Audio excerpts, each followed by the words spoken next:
Welcome back. Welcome back. Welcome back. Welcome back, ladies and gentlemen. It's your boy Quali. It's the Non-Stop Playing Podcast. And I'm back with another serious topic. Actually, it's an extension of a serious topic because as you know, I already did part one on my end, but now I got a special guest. One of my good friends and the godfather of my second son. Um, he here to talk his ish, man. And I'm super For excited because, when you get an intellectual brother like this and he's doing big things in his life, you got to be able to let him talk his ish. And I'm excited to have him on the podcast. And we gonna get into it. He gonna do a lot of talking. I'm gonna do a lot of listening and asking questions, and we're gonna take it real. from there. But for the sake of the remedy in the sense, I'm gonna recap a little bit. The last episode, I talked to my sister. She was telling her experience about being in the community LGBTQ plus. So go ahead and check that episode out if you're interested. And again, I'm on all platforms. We on Spotify, we on Google, we on Apple, and the YouTube channel was up. So go check that out. But without further ado, today, this episode, we're gonna talk about why I got and why I'm getting married, part two. My boy just got married, in May, doing big things out here. Shout out to him and his Mrs. Roberts now. Definitely, definitely. It was a beautiful thing. It's an epic night. Your boy, he danced his kneecaps off. I had knees like sweetness the whole night for 6 hours. And y'all know I don't dance out here. All I do is two step. But it was definitely epic, and I really enjoyed myself. But again, without further ado, this is my boy C. Rob, and just for the viewers, man. Since it's your first time on the podcast, tell them a little bit about yourself. What you do for a living, where you currently reside, and you know, um, just one fun fact. One fun fact. Yeah. Let's see, bro. Well, first I gotta say, hey, to the hardest working man in podcasting world. Hey, this is my bro right here. But hey, he worked like no other on this podcast. But this is how you are, man. You know what I'm saying? You have these ideas and you're getting them out there. So definitely Sir, I appreciate the appreciate platform and to get on. But yeah, like I'm down here in Dallas, Texas. I'm an urban planner. I do consulting work. Um, originally from Milwaukee, Wisconsin, of course, from the mill. Um, and just down here trying to, you know, create a quality for my family, that I had growing up and to kind of push the ball forward. So, Texas and moving where you from or from you're originally from is a big way to make those moves and find what's best for you and to push your family forward. And that's what I'm trying to do. So that's a little background on myself. Let's see, fun fact. Um, let's see if it's fun. Let's see something fun, like not just a fact. All right. So one of the fun facts is one of the things that I was just thinking about the other day that I'm happy about is like I helped put together. I was one of the first Black leaders of like a master's program on the campus of University of Texas at Austin. I was one of the first to chair one of the in the School of Architecture, Community and Regional Planning. Uh, Probably the one, if not the only, Black president of that program. So definitely check your boy out. Was instrumental in getting a kind of a studio set up for one of the first graduates of the Black graduates of the architectural program there. John Chase got his exhibit put up there. First licensed architect in the state of Texas, doing a lot of big work. Built Texas Southern University, did all the architecture for that. So if you like that campus, you around Houston, did some stuff in Austin. That's John Chase Sr. My boy, my boy. Hey, look, he gave me my flowers. I got to give my boy his flowers. He was the youngest Black male to ever attend a PWI. Came to school when he was 13. Hey, That's what it felt like for real.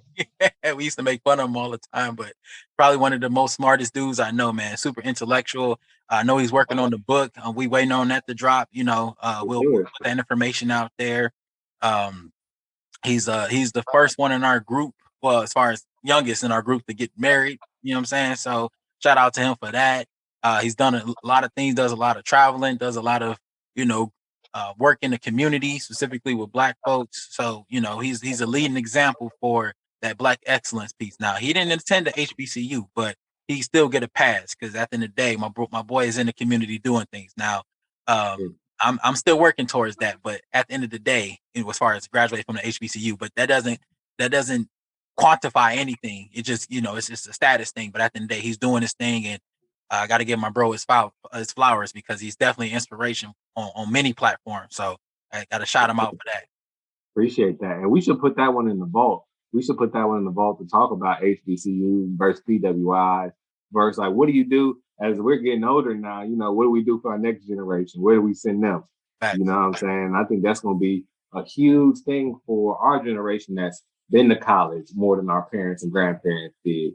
Mhm. And like, how do we make those decisions and what do we see our culture like moving forward? So, Oh, we definitely can put that in towards the end of this season because, as you know, Diddy just dropped a million for right. Howard and for Jackson State. So you know, it's a lot going on, a lot of big moves. But you know, we're For gonna say sure. that we're gonna put a tab in that, you know, but later on in the season. But yeah, bro, I'm ready for you to talk your itch, man. I'm ready for you to talk about why you got married, fam. Because again, you got a pretty complex and also, you know, interesting story, like timeline for how things happen with you and your wife. So let's get into it. What Yeah. why did you get married? Hey, I'm gonna tell you why I got married. I'm gonna go into a little bit of backstory so y'all understand where I'm coming from. The first reason I got married, first off, it is a crazy world out there. It's crazy. Hey, for all y'all single out there that's just jumping through hoops trying to figure it out, more prayers to it, more prayers to you, more power to you, because it's wild out there, man. It's wild, and when you find somebody that you could feel comfortable with, that supports the things that you like to do, it's a beautiful thing, and that's the number one thing I think that we kind of get away from. We always try to check these boxes of who we want to be with and why you should be with them, and finding someone good for you is a beautiful thing. And don't let nobody tell you any different. You find somebody for you, that is one of the greatest things. And you need to support that. You need to cultivate it. You need to help it grow. So why I got married is just because, hey, I found what I need to find. You know what I'm saying? Like when you find it, get out the game. I never like gambling too much, you know, but when I gamble, if I win, I'm out. Like, what do I need to, everybody staying around and try to get a million when 50,000 would change your life. Facts. You know what I'm saying? And so, and not to equate that to, I feel like I settled or anything like that. I don't feel like that at all. I feel like I got what I've been looking for, and that's what I needed. And when I got what I needed, I said, let's cultivate this. Because when you're in a relationship, you're in a marriage, I think the things we can do together and grow together was much more than what I would be trying to do alone. So That's grown man bars, something you got to deal with. You feel me? for sure, Shout for out to sure. T Rex.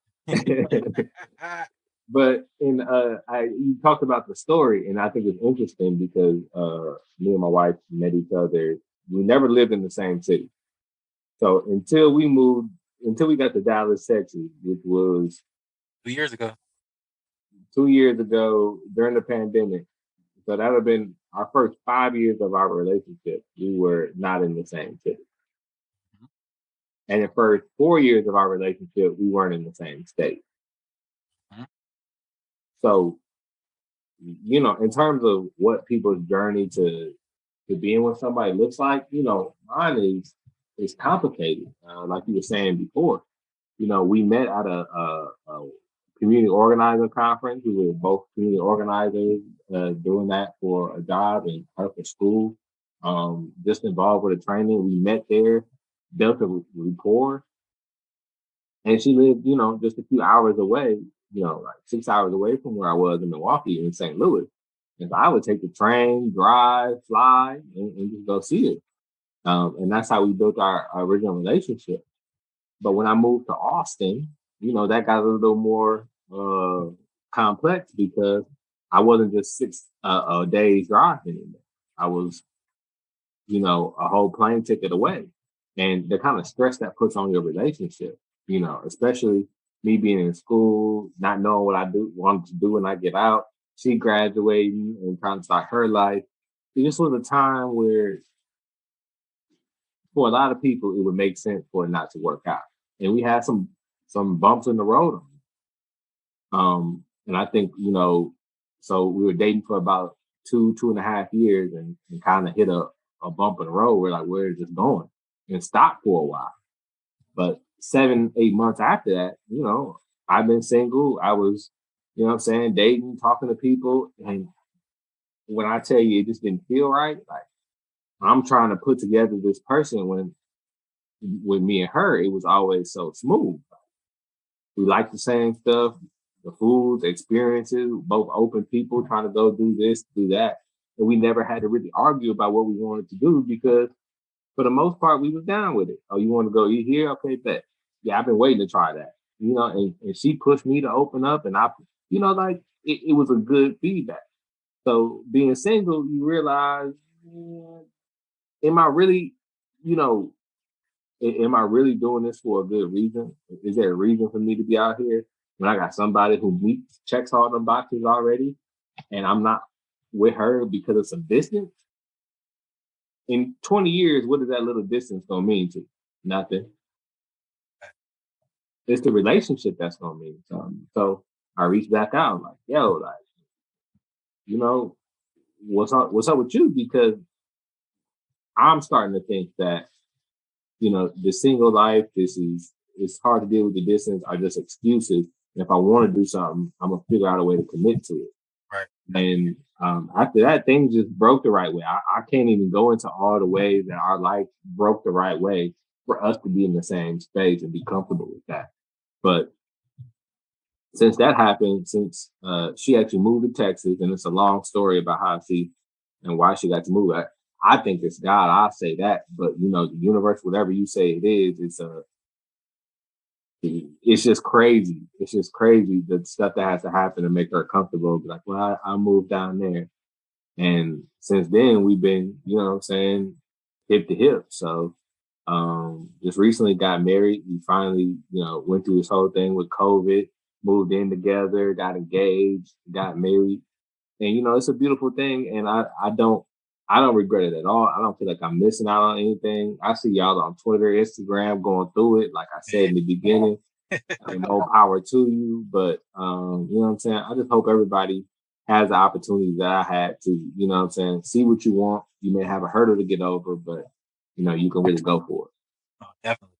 No, and I like what you were saying in regards to it being organic. Like we just it just flows so well. You don't have to force feed it. You don't have to put an emphasis on it. It's just like, all right, it's telepathy in a sense. Like Right. your mind and my mind are connected on a different level. It's kind of like being twin flames or blue flames, as if you into that spiritual realm in a sense, right? Yeah. Um, yes, I like that you said it because that's in a sense what me and my lady how we are. And don't get me wrong, we complete opposites. Complete. I mean, you know how V is. Yeah. Yeah. She in Yeah. her own little world or whatnot. But it compliments me because I'm all over the place. You know what I'm saying? I'm on my Elon Musk. I'm trying to get to Mars and back in 12 seconds. How do you do Right. that? Nobody really knows. So when you got that organic piece, it makes you change your mindset and as a man, and again, there's no blueprint to being a man, but with that, it allows you to dig deeper into yourself, like, all right, what are my values? What's substantial to me now? Because now I'm at a place in life where I'm not looking at, okay, what's what's more on a superficial sense, right? I'm not looking at, Right. okay, your body got to look like this, your hair got to look like this, your face got to look like this. You know what I'm saying? Now I'm looking at, all right, how do you bring peace to my life? You know what I'm saying? How do you make me grow as an individual without force feeding me, but it just becomes super organic? So I feel that 1,000%, bro. But I Yeah. wanted to ask you the question because I know I'm not sure if I was one of the first people you called when you was thinking of getting engaged and all that good stuff. But I know I was one of the people you did talk to. So I know we Mhm. had that conversation, man, and that was like a 3 hour long conversation. You know me, I Yeah. love driving. So I literally, and I was living in Baltimore at the time, so I Yeah. drove around Baltimore for 3 hours to talk to my boy about, all right, getting engaged. What does that look like? What does it feel like? How should I go about it? So talk to the viewers more about, your mindset when you was like, all right, I know this is who I want to get married to, but now I gotta go, I'm going a traditional route. I'm going to propose to her. I'm going to go buy this ring and I'm going to set it up so it is eventful. It's got to be something for her to remember, for us to remember, not just her, but for something for us to remember. Kind of talk to us, Sure. talk us through your mindset and your progression to, all right, I'm going to marry her, or I'm going to get engaged. Yeah. Yeah. I think as men, and we don't talk about this a lot, but it's a lot on our shoulders when you get to that point, that decision making point about what you want the next steps to be. And as a man, because you have to think of everything that means. When you say, hey, I want to be with this lady, do you know what you're talking about? And I think a lot of us get cold feet about that, um, when that responsibility is presented to us, we're like, oh man, like, what if this happens? What if this happens? I got to be ready. I got to be responsible. And that's a hard thing to know if you're ready for. I think the one of the more important things for me was I kind of set up my life with it. And when you start doing that, you have to be cognizant of the signs you're sending her. So she moved in during COVID, and I wanted to respect. It triggered in my mind that I wanted to respect what that meant for her. And I know that kind of put a clock in her head in terms of, hey, I'm kind of living this life, but we still boyfriend and girlfriend. So you gotta see that in your lady, and you'll see that well before, like you'll see that transition, and if you're paying attention. And what you really need to do in that next few weeks is really come to terms with how responsible you're willing to be for a family. And what I mean by that is it's not always you first. And some of us are not mature enough not to put ourselves first. Um, and there's just a lot of things that you're gonna have to plan for and be ready for. And I thought to myself, you know, I was content with who I was as a person. I was content with the fact that, what I'm saying, I've, had fun in my life. I've been places, I've traveled, and being with this person doesn't mean that I have to stop. Like being with her just means I get to continue in a different way than I was before than when I was single. But I still get to continue those things. And I just think you have to be. I knew it because I knew that I was planning for down the road. I was like, oh yeah, we're gonna do this next year. We're gonna do that next year. And I'm starting to plan for us long term. And it's like you really gotta come to terms with that's a you asking something from her. You putting her in mind. Now make her comfortable with what you think about her. Make her comfortable with where you're at and what your direction is. And as a man, you need to give that direction. You need to say this is where we headed. And not to say that women can't help in the planning, but if a man is not committed to a direction, the whole relationship is messed up. Sure. You know what I'm saying? I think that's where a lot of women get a lot of men who they think is the right one, but he ain't committed to no direction. So she's just like, well, you can't force a man to do nothing. You can't move him. Those are the kind of things. So commit to a direction. And I think any man, that's what I'm saying. If you're in those relationships and you start planning for either you're gonna be with her and you commit to a direction, or you gotta be honest and maybe move around yourself and not waste anybody's time. Love that, bro. That's definitely in terms of the complexity of like how. And I told y'all when I said my boy coming on to talk his ish, he gonna. Nah, I ain't gonna use Gandhi because I at the end of the day, man, he a little suspect, bro. He's a low key racist, but at the end of the day, my boy, he talk his ish and he be real about it. He the youngest in charge. Um, and he know what he be talking about. So y'all gotta listen in, man. He gonna drop a lot of gems. You gotta listen in, okay? But all right. to the next question. So you're married now. You talked about how you went through the whole process of, all right, this is what I'm going to do. This is why I'm going to marry her, but I gotta take this little step first. All right. Mhm. So talk about the planning.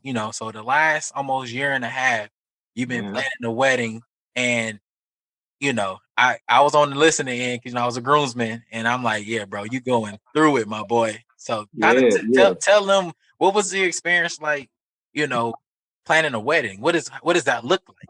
There's only two types of weddings. One that costs less than $10,000 and one that costs more than $25,000. Ain't no in between. Look, I'm gonna be honest with you. Like, you know, it's an eye opening experience because you then get to see how much it costs to do the things that you thought you could do in your life. When you was a kid, like I ain't really think about marriage all the time. I just thought like, oh yeah, it's gonna be like this, or whatever. Like, I ain't really had no good idea. But then you start to think about, okay, what's all the images of marriage I have? What's all the experience I have with it? And you start trying to craft your wedding like that. Hey, it gets expensive. Real life hits you. Everything you look at about 4,000 for that boy, about 5,000 for that. You like, hey man, like. We get a discount. And so you start to see how real life, and then the fact that it is a wedding, and the fact that y'all are actively planning together the largest event y'all gonna plan ever. The most collaborative event that you probably ever planned with families, and there's a lot of people's needs and wishes that some you have to consider because they mean that to you. Some that you don't want to consider, but they pressing you about it. And you just got to make a lot of decisions. So I think the key thing would be we had a wedding coordinator. Not everybody can afford a wedding coordinator. We was thankful to have one. But get somebody to help you plan it. Somebody you know, that's not one of you two. And I say that just because it just helps to have a little stress and somebody to just do the logistics when you get to just talk about what you want. But the key thing is plan enough in the beginning and have those talks about what y'all actually think it's gonna look like. Do you want to have a big wedding? How many people? What kind of venue? And those are some we was intentional real early on in getting the venue, but it took us a lot to get some of this other stuff. And it just was a lot of decisions at the end. But um, it's gonna be worth it. Trust me.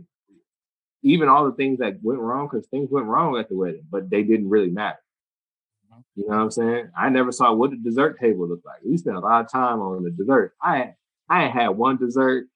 Well, we still got our top layer of our cake in the freezer like you're supposed to have, but I ain't had none of the desserts and nothing out there. But people were like, oh man, I loved it. And you just gotta, you know, plan for it, plan to have fun, plan it to be unique to y'all. Give yourself some time and enjoy it. But it's intent. I'm not gonna say it. It's intent. You gotta have your money right and know how much you're gonna spend and stick to it because people will test you out of your pocket. And you need to be thinking about that too, because whatever y'all figure out, it can go. That money can increase even if you're trying to downsize and keep it small. It could be 1, 2 parts of it that just go crazy. Oh yeah, no, we own it, bro. And I think for me, that's what kind of to your point at the beginning of the show. You know, we're so alike when it comes to being, was it frugal? We're not Yeah. trying to spend money like that. So, we're homebodies in a sense, but we also very frugal. So we're like, all right, honestly, we could do it in somebody's backyard if we really, we find somebody that we know that can do it, or get an Airbnb and set it up. So we've been thinking about different things that we can implement so that we can get the best of what we want in that moment. Because again, you know, you don't when you get married, you get married. You only get married once. You get married to get married once. Excuse me, y'all. So for me, it's like if I'm gonna do it, I'm gonna try to do it right the first time, and then 10 years later, if we want to reenact it and do something more extravagant, we can do that. But right now, we're just being mindful. I'm listening to things you're telling me. I'm listening to things other people are telling me, but I'm taking bits and pieces so that I make sure that I'm diligent because yeah, I know these pockets gonna be turned inside out if I do too much. The only thing you need, there's four things you need. Y'all two, a marriage license, and a witness. Those are the only four things that are necessary for your wedding. Not the ring, not the cake, not your grandmama getting her right hat, not your suit. None of those things are necessary. And I think that's what somebody just when you're planning to tap you on the shoulder and be like, we don't have to do none of that. All that things you got written down on your paper on a page or whatever, you can cross all of it out. And I think that relieves a lot of stress because the only people I gotta be happy with is y'all too. That's fact. That's fact, bro. Appreciate that. More do you know. So we're gonna shift now, shift a little bit, okay? Yeah. So we've talked about your journey, from meeting your wife to courting your wife to planning a wedding. So now that we got all in a sense, the heavy lifting, you put the team on your back, you got the Right, right, heavy lifting done. right, right. What what is it now? So what is your mindset now? Mentally, where are you at now that you're a husband and now that you are in this, you're in this unit now and you have so many things ahead of you that you want to accomplish with your wife. So what's your Right. mindset now? I mean, I think the first change is, you know, how I look at her now when something happens. You know what I'm saying? Like, of course I always cared what happened to her, but it's kind of like we're a unit. So it's kind of like that's happening to me. Like, you know what I'm saying? Like everything affects each other. And I don't know, something about the process of going through the wedding and getting done. It's just how people refer to you.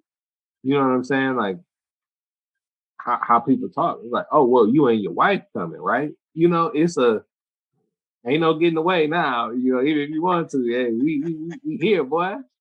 And so that's the number one thing is just that people treat you as a unit, and as a tag team, as hey, when one come, you gonna get the other, Mhm. and that's an interesting thing about your own personal faith. How you think of yourself is like he always has a spot, and everywhere I go, there's a spot for her to be at.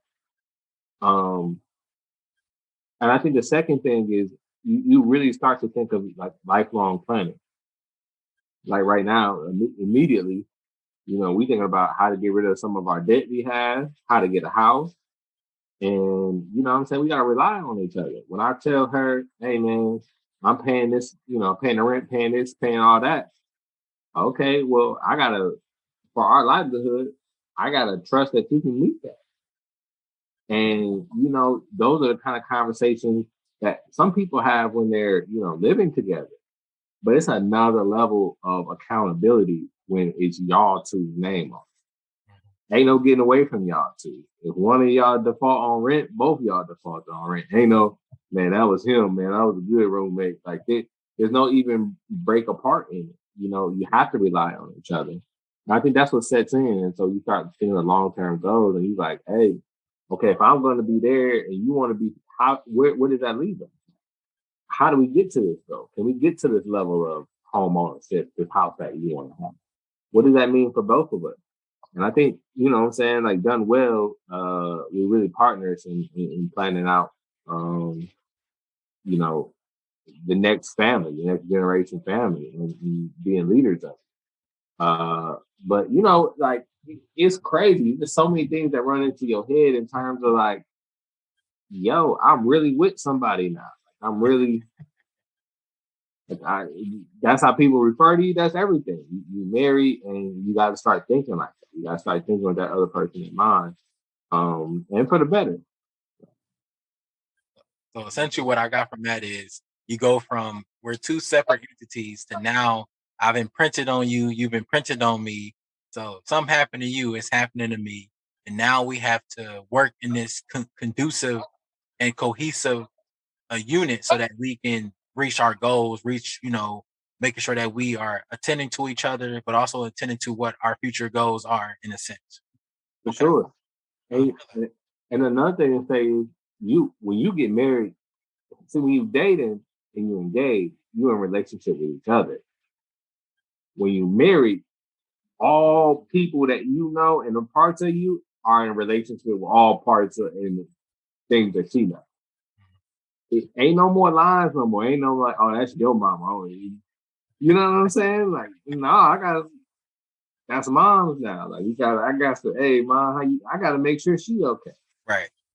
because that's gonna help our unit more. You know, and so there's limits, there's boundaries to all the things that I'm saying. It's not just free fall, but like, you know, her sister was just in town. She graduated undergrad. She trying to figure out which master's program she going to. She played softball. She got another year of because of COVID. She got another year eligibility.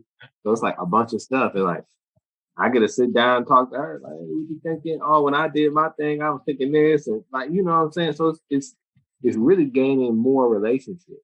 You really like engage into your partner's relationship, and that's a thing for you to, you know, as a married couple, you become a pillar of their whole family. You two people should be reliable. Mhm. We need $50 for something. We should be able to ask y'all. You know what I'm saying? Like it's just a level of responsibility to the people that she knows and to the people in my life that we not represent. No, definitely, definitely. No, that's deep, bro. Because I know when we talk about specifically in a lot of, I ain't even gonna say the black family, but in a lot of Yeah. families, people get married, and with them getting married, the families become more distant because maybe the in-laws don't like the new son-in-law, new daughter-in-law. So now it's that tension and like we ain't doing nothing for you, or the fact that the parents didn't like the, the step son-in-law, the daughter-in-law. So now that child has, kind of disassociated themselves with the family. So now it's like, dang, what do you do? Because now you don't have that support system. Now you don't have that, the resources or that reference point that if you do need something, you can reach out and be like, all right, can you help me out? So that's crazy. So y'all better be paying attention because it's real. Now let me go there. So I'm about to turn it up a little. I hope you're ready. We about to turn it up. So I think we get bad notions about what love is. Okay. And we've been getting bad notions for years. Even think of what's something Shakespeare, Romeo and Juliet. Everybody know Romeo and Juliet. Families was fighting. We found love, whatever, right? Yep. And it's kind of that runaway love kind of feels like our love is completely away from everybody. And you understand why that was the case. Before that, it was arranged marriages. It wasn't a lot of choice involved. It was too much on what your family wants. Too much. So we completely switched and said, well, it's all about what we want. Well, that sounds good and that feels good if you watching a Disney movie, Beauty and the Beast, whatever you watch. That's how we grew up. That's how we grew up thinking love was. But that's so demanding on two people. That's so demanding. And what you really learn is you need strong family around you. Support. It don't have to be family. It can be friends. It's a strong support group around you in order to make sure that this thing works. Because a marriage is a pillar, but it's not the village. Family planning, kids, all those things. You need a number of quality people who can fill in certain things of the kids' lives, of your lives as parents or as married people. And you know what I'm saying? Like, so we tend to just think like, I just love this person and that's all that matters. And that's not true. If you love those people and it's just y'all in the void and y'all got no support system, that's gonna drain y'all. It's gonna Mhm. drain you. So whatever, I'm not saying if you got a bad family and your family don't help out and you need to go find other avenues, please do it. I'm not saying who those people have to be, but you need people. And on that note, that's a great way for us to take a little short break, and we're gonna come back with some more hot ish. So give us about 5 minutes, and we're gonna tap right back in with y'all. So we'll be right back. All right, great people, great people. We're back. We had to take a little break. It was my boy was talking that ish, so I was like, all right, bro, I'm gonna give you a minute, catch your breath, take a Yeah. swig, take a swig of water. You gotta be ready. You gotta have the pipes ready when you're talking that, because it gets intense. So all right, so moving forward, before we get ready and wrap up the episode, we talked about a lot of great things, right? We talked about your journey as far as with your wife, with courting, with dating, how y'all met, your wedding planning, and now, just your mindset when it comes to being a married man. So we talked about all the good stuff, man. Tell me, what what are some things that you want to highlight based on your understanding and based on all the information we've talked about thus far? So what's some stuff you want to highlight? Yeah. One thing is, this thing is not perfect, and it's never gonna be perfect. And it's that's a hard pill to swallow sometimes. Um, and one of the things that is important in getting married is, especially for Black men, is the ability to take risks. I think sometimes we're so fearful of getting married, and maybe this is a male female dynamic that's not really talked about enough. Is like, as men, bringing a woman into your life is a risk. You know what I'm saying? Does she care about the things that I care about? If you're a stand-up guy, there's a lot of dudes. I'm not talking about you if you a bum on your mama house trying to get married. Like, Love and hip hop. yeah, I'm not talking about you. That man don't care at all. What I'm saying is a man who built something in their life and is respectable. And as a woman, you like him and you're marrying him because he's a respectable guy. You can bring him around and people see what he's worth if you got a good man with you. I think the hard thing is like, man, can I trust this lady to come into my life and me be willing to do all this stuff for her, work crazy amount of hours, be thinking about her and the things that she needs before she needs them, and to really be that first level of defense for her. You don't want to get burned by that. And as a Black man, we don't have much to build. Everything we build is so personal to us. It's off our name, off our talent. You can look at the richest Black men in the world, the Michael Jordan, the Kanye, the Jay-Z. Their names hold weight. You got a bunch of white billionaires, you ain't never heard their name. You don't know what they do. They can't spin no ball. They can't dance. Like, they ain't got no skill, but they make that money. And I think for us, because our possessions are so close to who we are as people, and we've had to build them so carefully, that finding the wrong woman or a woman who doesn't kind of support the things that you care for and the things that you're trying to build is a fear of ours. Because that can go left real quick. So, finding that ability to take risks, giving yourself an okay to take risks, and that even if it doesn't work out, it's not the end all be all. And I'm just talking about risk. That's not how you want to go into a marriage. But going into something, understanding that, this is an investment into the future, and you can't know everything, but you really have to focus in on who that person is, and does that person respect you and the things that you're doing, and can help you put that name to good use, and her name. Like, these are the things that we need to talk about. Is I think a lot of what women view as non-committal men is a lot of men who are scared to take risks. So you got a dude who's just like, oh man, I like you and everything, but we're not together. Is that man really, does he not like you, or is he scared about or nervous about him going out there and not being able to provide for you, or not knowing if you would reciprocate what that means to him to open his life to you? And so that's one of the biggest things. And I think you asked this question, how did I know?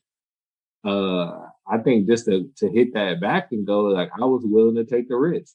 I'm gonna put money down. I'm gonna put my heart, my finances, my stuff on the line, because I thought she would respect that, and she wouldn't do anything to mess it over. And who knows if it's gonna work, and you're gonna see the wedding and see a 20-year marriage, but you gotta work on it every day. But I trusted her with that, and so far, that's been a great that's been a great choice. I like that, bro. I really like that. And I think you said it so eloquently because, you know, we talk about the Kevin Samuels, we talk about the Tony Samasatus or whatever his last name is. We talk Right. about, the Derek Jacksons of the world. We sit here and we have these different men on platforms who talk about relationships and dating and about but it's always this person, this person is wrong, or this group is wrong based on their actions, but we haven't sat here and took an accountability as a community. Like, what do we want in essence? You know what I'm saying? What do we want from each other? Because all you hear about is the city girls, or you hear about the futures of the world, and everybody's trying to, adopt their way of living, their lifestyle, but that ain't real in real life. What I'm saying? It's very fabricated, it's very lucid in the sense that, we're too busy trying to hurt each other so that we can get over because we don't want to be hurt, on the back end. And I kind of, I alluded to this when I talked about, dating, the pressure of dating for Black men specifically. And don't get me wrong, women, they deal with pressures too, but we bring a lot of these pressures on ourselves because we're too focused on the fact that we're broken. Most of our broken. And a lot of us don't want to put in the work for us to be with that person. You know what I'm saying? Because we get into this complex of, I'm not good enough, imposter syndrome in a sense. Like, I'm not good enough. I can't do this. I can't do that. When you can do things, you just have to put the effort forth. So, Right. You touched on a very valid point when you said that, we have these complexities, we have these subconsciously, we think about these things, and we want to do well, but there's so many other factors that, take us out of our comfort zone. And in a sense, it's kind of like that survival of the fittest. The strongest will survive. So the strongest will get married or be in successful relationships because they put the time, they put the effort, and their partner does the same thing as well, instead of, settling for less or trying to do other stuff. So, that was Definitely. super profound, bro. Definitely. And just to follow up on that, I do think like we have we have an issue with values in especially man versus woman relationships in terms of like, there's a lot of things that I see, just scrolling through social media. It's like, and just as a man, I see it from women who talk about their relationship with men, because that's, most of the thing that I'm looking at in terms of my whole life and how I view the world. And so, a woman may say, "Oh, he doesn't text me back in a timely manner. He doesn't communicate with me the way that I needed to be communicated with." And we take that as, "Oh, well, that guy is a bad guy." You know what I'm saying? You need to talk more. And I'm not saying that that can't be your standard. But I'm saying it's not necessarily a bad or a good thing. It's a value thing. Something that with me is like when I'm at work, I value being present in my work. It's not that I don't care about you at home or what you're doing. Is I value that time differently. And for me to be my best, I need to be locked in. Because if I'm scatterbrained, I ain't really putting my all into it. So you might be texting with me and I might go blank for some hours. And you might be like, bro, don't even care. He can't take 5 minutes to text me back. And it's like, what I would say is like, first of all, it ain't personal because I ain't texting nobody back. Unless somebody dying or, if I look, I'm like, hey, I'll get it back in a minute because I value being in the present. And so I think a lot of that's just a small example, but it's not necessarily men think one way and women think the other way. We all think in a bunch of different ways. But just because it is gendered, we tend to have some things that are normal on both sides. And I just think that sometimes we think a value is a universal truth. Like texting me in the morning is what you got to do to have a successful relationship. And that's not true. Right. The value is you need to communicate and y'all need to agree on what y'all need to communicate.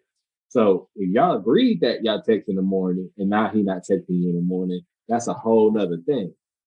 But when you come into a relationship or into whatever with somebody and you value something and you mad because they not doing what you value, You know what I'm saying? That's an agreement. It's not a universal truth. It's you. Not how society say you is what you think. And I think just trying to get that, oh, you a bad person because you don't do what I say do is not true. It just may not work for you. Right. That's a whole different topic. No, that's fact, bro. And it's crazy. We can go on a whole nother, like, we can do a whole series on this alone. Like, it's so deep, and I just got to breathe on that one, bro, because it'll make your brain slide out your ear and roll over and melt and disintegrate, because it's just, I don't see how we went from, you know, the 1800s and being super strong and willed and, you know, family oriented, to now it's like, all right, I'm gonna ride good D, and I'm gonna text her and her mama in the same sentence and see who gonna mess with me first. You know what I'm saying? Like, it's so foul nowadays. Like, man, and don't get me wrong, like you said, it's not perfect in a relationship, but when you find that person that gives you that peace, that essence, that substance, man, listen, I'll take an 80 over a 20 any day. But you know, I think some people be playing with each other, bro. I don't think they really be in relationships. I think they be playing. They be, you know, because I be seeing some like, you know, the new Apple update just came out. People talking about how they gonna get away with cheating when the new Apple updates come out, and I'm like, oh, okay, that, like, it's funny. I laugh, but these people in serious relationships talking about, oh, I'm gonna catch him cheating because when he do this, I'm gonna look at this picture, or I'm gonna send him this to send him off my trail, so he don't be thinking I'm doing what I'm doing. And I'm just like, bro, like people say this stuff and it's funny and I laugh, but I also be like, yo, you sad. Yeah, that's toxic, bro. Like you can't even live freely. Like you already in a relationship thinking about you doing something and what the person catching them doing. I'm like, why are you in that relationship? And people are so broken that they do these things to avoid real commitment, but yet they in a relationship because they sad and don't want to be lonely. Right. Exactly. And I'd be like, bro, it's the most like, you know, what's the word for it? Like Pragmatic. something like that, bro. It's like everybody petty, but everybody soft. Yeah. It's like I don't understand it. Like everybody petty, but everybody fragile too. Like everybody got mental health problems and everything. But when you put the script, everybody petty and don't care and like do their own thing. It's like we build ourselves to be the exact people we don't want to be with. Mm-hmm. And it makes no sense at all. No sense at all. So if you do find that person, it's a blessing. Ain't no such thing as settling. I hate that word. Well, I guess you actually settle for this person. No, if you find somebody that's gonna treat you right, there is no such thing as settling. Settling is something somebody told you, and it's not true. That's not how we value people. Exactly. So, and that's a great way to end this segment, because you got to value people. People, you can't be out here just doing stuff just to be doing it. Like, for me, that's you just being a bum. Stop being a bum and take some accountability. definitely. So, but man, bro, this has been a man. This has been a good conversation, man. I appreciate you coming on. Like I said, I told the audience you was gonna come on and, you know, hit them with that you know, with that philosophy, in a sense, you know what I'm saying? That's that quantum physics. Hey, bro, if you're not ready, you're gonna get ready now. So, you know, we just trying to retrain our brains to think, you know what I'm saying? Think better, you know, think better, think in more healthy ways, always. Exactly. But without further ado, bro, I appreciate you coming over. I say coming on to the show. But yeah, y'all, if y'all want to, you know, you want to share your link with them, or you want to share any information with them, if they want to reach out to you or get in touch with you. If you want to reach out to me, I think the best place, hit me on IG at Caleb Isaiah 14. Caleb Isaiah 14. Hit me. You know what I'm saying? I'm always down to talk. I'm a writer myself too, along with my job. So you'll see some artistry stuff going up, hopefully in a few months. But reach out and talk to me. You know what I'm saying? I like to meet the people. So.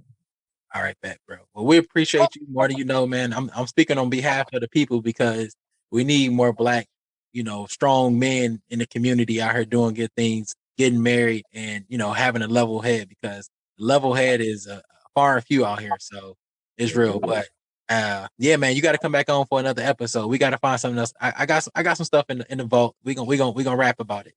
Hey, bro, I got clips. Let me know when and where I unload them. I'm ready to go. That's for sure. Again, ladies and gentlemen, this is the Nonstop Playing Podcast. It's my boy C Rob. If you haven't already, check me out on Anchor. Check me out on Spotify, Apple Music, Google Podcasts, but also the YouTube channel is up as well. Nonstop Playing. But it's been a great episode. Y'all tap in, and I'll be back with another serious topic. Y'all be blessed.